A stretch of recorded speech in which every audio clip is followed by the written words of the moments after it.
বউ পাগল স্বামী পৃথিবীর সর্বশ্রেষ্ঠ পুরুষদের একজন।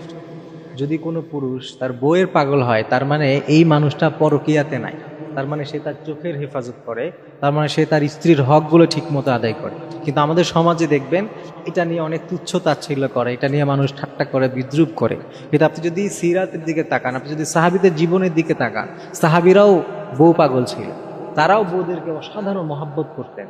এবং নবী সাল্লাল্লাহু আলাইহি ওয়াসাল্লামের জীবনের দিকে তাকালেও এই বিষয়টা দেখবেন। একবার একজন নবী সাল্লাল্লাহু আলাইহি ওয়াসাল্লামকে জিজ্ঞেস করলো যে, হে আল্লাহ রাসূল, আপনি মানুষদের মধ্যে সব থেকে কাকে বেশি ভালোবাসেন? নবী করিম সাল্লাল্লাহু আলাইহি ওয়াসাল্লাম বলেন আয়েশা। নবী বলেন যে আমি আমার স্ত্রী আয়েশাকে বেশি ভালোবাসি। সুবহানাল্লাহ। কিন্তু আজকের দুনিয়ায় বা আজকের সমাজে যদি কেউ এই কথা বলে, দেখবেন অনেক হাসাহাসি শুরু হয়। এরপরে আরেকজন জিজ্ঞেস করলো, ইয়া রাসূলুল্লাহ, পুরুষদের মধ্যে আপনি সব থেকে কাকে বেশি ভালোবাসেন? বিশ্বনবী সাল্লাল্লাহু আলাইহি ওয়াসাল্লাম তখন বললেন, আবুহা, আয়েশার যে বাবা, তাকে আমি বেশি ভালোবাসি। দেখেন নবী সাল্লাল্লাহু আলাইহি ওয়াসাল্লাম তার স্ত্রীকে খুশি করার জন্য কি অসাধারণ কথা বললেন। এজন্য যদি আমাদের সমাজে কোনো স্বামী এমন থাকে, কোনো পুরুষ এমন থাকে যে তার স্ত্রীর প্রতি অতিরিক্ত আসক্ত, মনে করবেন সে অনেক একটা ভালো মানুষ। এই জিনিসটা কিন্তু বুঝতে হবে। আমাদের সমাজের মধ্যে এই ব্যাপারটা নাই, বরং উল্টাটা আছে। দেখবেন কোনো পুরুষ যদি বা কোনো স্বামী যদি স্ত্রীকে একটু মহব্বত করে, তার একটু গোছগাছ করে দেয়, তারা ভালো মন্দের খবর রাখে, অনেকেই দেখবেন বলে যে এটা হচ্ছে বইয়ের গোলাম, আছে না নাই? এগুলো কিন্তু পশ্চিমাদের কথা, এগুলো আমাদের কথা নয়। নবী সাল্লাল্লাহু আলাইহি ওয়াসাল্লাম এত কিছু করার পরেও বাসায় গেলে হাদিসের মধ্যে আছে উনি সুযোগ পেলে স্ত্রীদের সাংসারিক কাজেও সাহায্য করতেন।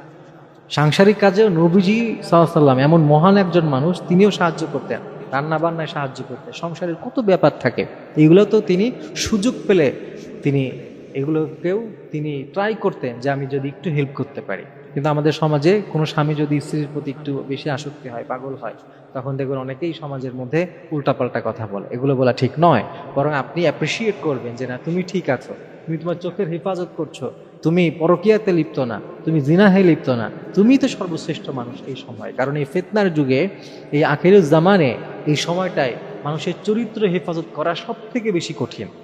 এই জন্য নবী করিম সাল্লাল্লাহু আলাইহি ওয়াসাল্লামের এই হাদিসগুলোর দিকে আমাদের লক্ষ্য রাখতে হবে। ওইভাবে আমাদের সংসার জীবন, আমাদের সামাজিক জীবন, এগুলো আমাদের সাথে রিলেট করতে হবে। এগুলো যদি আমরা রিলেট করতে পারি, একটার সাথে আর একটা সংযোগ করতে পারি, তাহলে আমরা একজন ভালো মুসলমান হতে পারবো। মনে রাখবেন, একজন মুসলমান উনি বাবা হিসাবেও শ্রেষ্ঠ হবে, উনি স্বামী হিসাবেও শ্রেষ্ঠ হবে, উনি শিক্ষক হিসাবেও শ্রেষ্ঠ হবে। একজন যিনি নিজেকে মুসলমান দাবি করবেন, মানুষ হিসাবেও তিনি সর্বশ্রেষ্ঠ হবেন।